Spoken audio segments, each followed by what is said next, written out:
Pengamat politik ini duga kepentingan politik tokoh KAMI tidak terakomodasi. Ditulis oleh Ekhardi di siword.com. Gatot Nurmantio adalah salah satu tokoh yang hadir dalam acara deklarasi KAMI dan memberikan sambutan. Dia membahas soal kondisi Indonesia akibat proxy war yang diperburuk karena perkembangan oligarki kekuasaan. Salah satu bahaya dari proxy war yang saya katakan diperburuk dengan tumbuh kembangnya oligarki kekuasaan di negeri, kekuasaan dimainkan, kerang dan tidak beruntung lagi.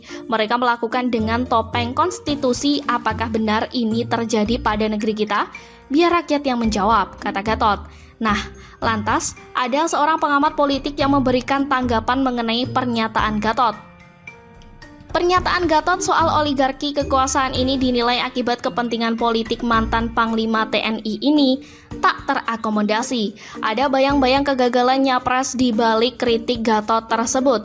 Dia menyebut pada kenyataannya, struktur politik di seluruh dunia termasuk Indonesia itu seperti piramida yang pada pucuknya dipimpin oleh sekelompok elit.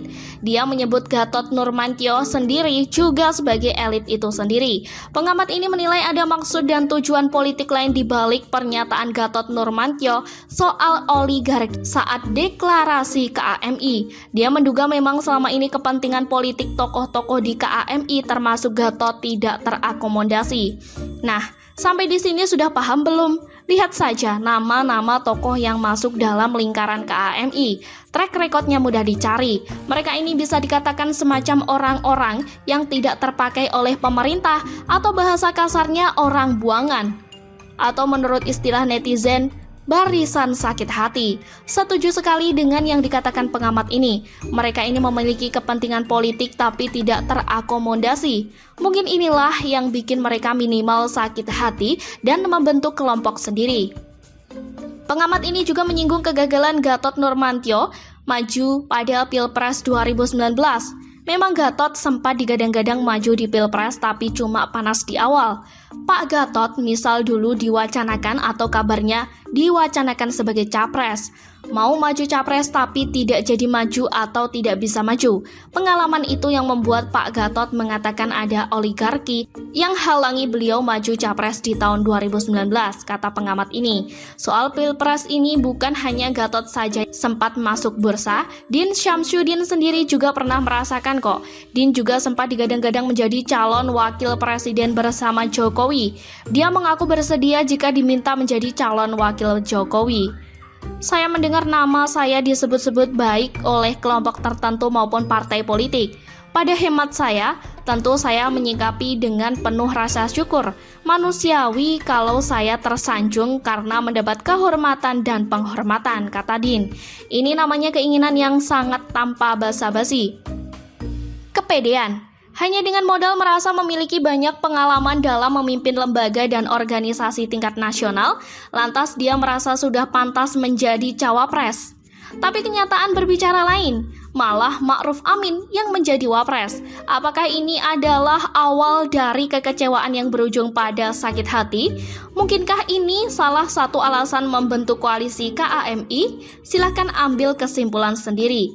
Pengamat politik ini juga menilai ada tujuan lebih jauh dari dibentuknya KAMI ini. Bisa saja KAMI dibentuk untuk dijadikan partai politik di kemudian hari jika momennya memungkinkan.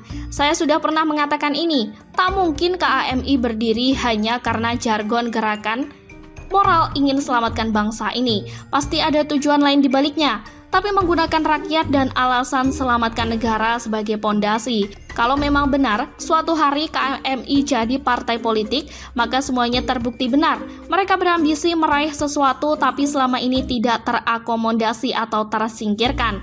Makanya, berkumpulnya mereka adalah sebuah indikasi. Semua yang senasib sependeritaan akibat kekecewaan yang terpendam dalam waktu yang lama.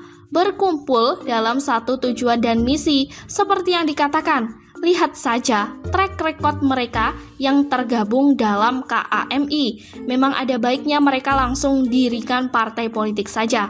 Tak usah malu-malu menyerempet kondisi negara ini sebagai alasan untuk menjadi pahlawan. Rakyat juga sudah tahu kok. Biar rakyat yang menentukan apakah mereka masih layak berkiprah di politik ataukah tidak.